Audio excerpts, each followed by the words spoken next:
नमस्कार, मैं संयोग हूँ। फार्मिंग विद संयोग में आपका स्वागत है। भाई साहब, आज हो गए हैं लगभग, आप मान के चलें तो 75 से 65 दिन के बीच में हमारी धान को लगे हुए। और आज मैं ये जिस प्लाट में खड़ा हुआ हूँ धान के, ये प्लाट है हमारी 1885 धान का प्लाट। और भाई साहब, गऊ की सौ भगवान जी की कसम, झूठ नहीं कह रहा हूँ, आज 85 दिन में हमने बिल्कुल भी हमारी धान में स्प्रे नहीं किया। इस बात की मुझे बहुत खुशी है। क्यों बोला भैया, आपको है? बाकी लोगों ने, जैसे कि हमारे काका जी हैं, इनने कैमरा लेके पकड़े के खड़े हुए हैं। हमारे काका जी ने लगभग एक स्प्रे कर दिया। क्यों काका जी? हाँ, लोगों ने कर दिया है, बाकी रोग नहीं था। अभी दो होने वाले, कल एक के दो, एक फिर एक जित्तू एक भाई दो के। होने वाले हैं। हाँ, लोगों ने कर दिए हैं, लोगों की धान में रोग भी आ रहे हैं। हाँ, उसका कारण है भाई साहब, उसका कारण ये है कि लोग बाग क्या करते हैं कि अपनी फसल में एक्स्ट्रा यूरिया डालते हैं, एक्स्ट्रा डीएपी डालते हैं, एक्स्ट्रा खाद डालते हैं। उस कारण से भी रोग फसल में आते हैं।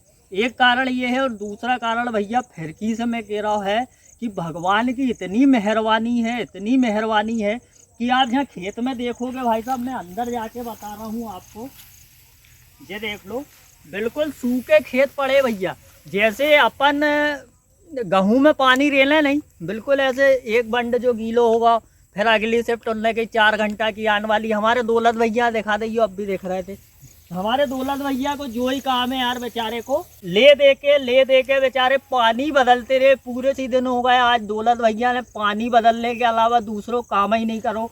भैया अपनी धान जो है कहीं निकल रही है, कहीं निकल चुकी है, कहीं फूल धुनक रहे हैं, कहीं ऐसी भदरवाल भी आ रही है। जैसे ये आप देख लो, ऐसी भदरवाल भी आ रही है। बाकी और दाने अच्छे भरे हैं, बेहतरीन, ये कड़क हो गए हैं। ये देखो, अब मैंने तोड़ लिया है, दुख तो मुझे हुआ है। बाकी आप देख सकते हैं ये इस तरह से।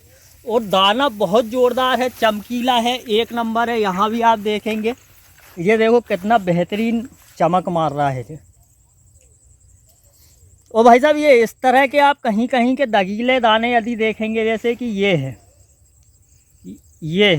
अब ये दाना दगीला तो है, साथ में इस दाने में मैं बताऊं आपको तो ये पोचा भी है।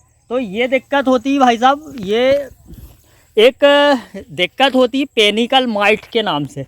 इसकी पहचान भाई साहब यही है कि जैसे मैंने, मान लो ये एकदम काला कपड़ा पहना हुआ है, अगर मैं धान में जाऊंगा और मेरे कपड़े में, इस कपड़े में सफ़ेद सफ़ेद बिल्कुल बारीक बारीक, आप आँख से ध्यान से देखोगे, या आप मेरे तरह चश्मा लगाते हो तो चश्मा लगा के देखोगे तो बिल्कुल बारीक आपको मकड़ी नजर आएगी। उसको पेनिकल माइट्स कहते हैं। उन मकड़ियों के कारण भाई साहब ऐसे धब्बे आते हैं धान में। उसके अलावा जो एक कीड़ा आता है, उसका नाम भी भूल गया, वो भी धब्बे देता है। इन सब की वीडियो बनी हुई है बाकायदा, आप वो वीडियो देखें।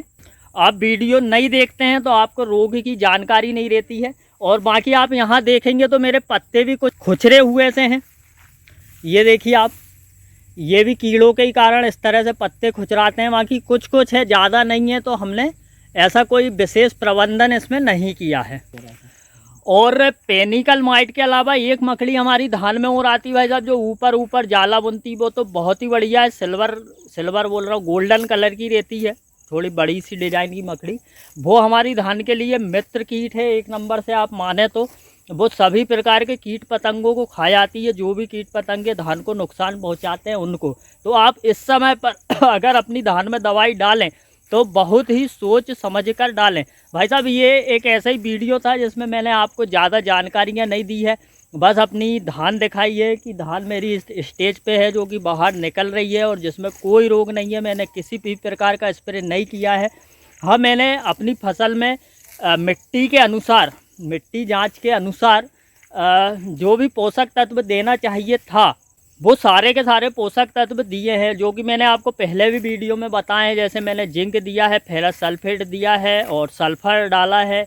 उसके साथ ही मैंने कुछ खेत में मैग्नीशियम सल्फेट ट्राई किया है। यूरिया मात्र मैंने 25 किलो एकड़ पे लिया है। और डीएपी भी मात्र मैंने 1 कट्टी एकड़ पे ही लिया है। और दौलत भैया यहाँ मेड़ साफ करने में लगे हुए हैं। और मैं उम्मीद करूँगा कि ये जो वीडियो है ये आपको अच्छी लगी होगी, आप इसको ज़्यादा से ज़्यादा शेयर करेंगे। आज्ञा चाहता हूँ। जय राम जी की।